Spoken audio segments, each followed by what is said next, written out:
Mohanlal Shobhana combo പ്രധാന കഥാപാത്രങ്ങളായെത്തുന്ന തരുൺ മൂർത്തി ചിത്രമാണ് തുടരും. സിനിമാ പ്രേമികൾ വലിയ പ്രതീക്ഷയിലാണ് ചിത്രത്തിനായി കാത്തിരിക്കുന്നത്. സിനിമയുടെ ഭാഗമായി നടക്കുന്ന അഭിമുഖങ്ങൾ എല്ലാം തന്നെ സാമൂഹ്യ മാധ്യമങ്ങളിൽ ശ്രദ്ധ നേടുന്നുണ്ട്. ഈ അഭിമുഖങ്ങളിൽ മോഹൻലാലും ശോഭനയും എന്തുകൊണ്ട് ഭാഗമാകുന്നില്ല എന്നതിന് മറുപടിയുമായി എത്തിയിരിക്കുകയാണിപ്പോൾ തരുൺ മൂർത്തി തന്നെ.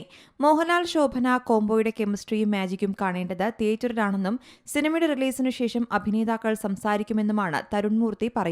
ഇപ്പോൾ ഇവിടെ ലാലേട്ടനെയും ശോഭന മേഡത്തെയുമാണ് കൊണ്ടുവന്നിരുത്തുന്നതെങ്കിൽ നിങ്ങൾക്ക് സിനിമയിൽ പിന്നെ എന്താണ് കാണാനുള്ളത്? ഇപ്പോൾ നിങ്ങൾക്ക് ഒരു ആഗ്രഹമുണ്ട്, ലാലേട്ടനെയും ശോഭന മേഡത്തെയും സിനിമയിൽ കാണണമെന്ന്. അവർ എന്താണ് ചെയ്യുന്നതെന്ന് കാത്തിരിക്കുകയാണ് എല്ലാവരും. അവർക്കൊരു കെമിസ്ട്രിയുണ്ട്, ഒരു ഓറയുണ്ട്. ആ കെമിസ്ട്രി കണ്ട് ആസ്വദിക്കേണ്ടത് തിയേറ്ററിലാണ്. റിലീസിന് ശേഷം ചിലപ്പോൾ നമ്മൾ ലാലേട്ടനെയും ശോഭന മേഡത്തെയും കൊണ്ടുവരുമായിരിക്കും. മറ്റുള്ളവർ എന്തും പറയട്ടെ, ഇപ്പോൾ സിനിമയുടെ പിന്നണി പ്രവർത്തകരാണ് സംസാരിക്കേണ്ടത്. സിനിമയുടെ റിലീസിന് ശേഷം മുന്നണി പ്രവർത്തകർ സംസാരിക്കും. നിലവിൽ ക്ലിക്ക് ബൈറ്റുകൾക്കു വേണ്ടി അവരെ ഞങ്ങൾ ഉപയോഗിക്കില്ല എന്നും തരുൺ മൂർത്തി പറയുന്നു.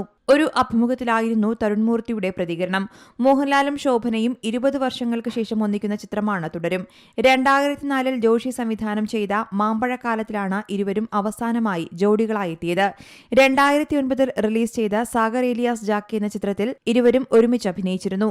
ഏപ്രിൽ 25 രാവിലെ 10 മണിക്കാണ് സിനിമയുടെ ഫസ്റ്റ് ഷോ ആരംഭിക്കുന്നത്.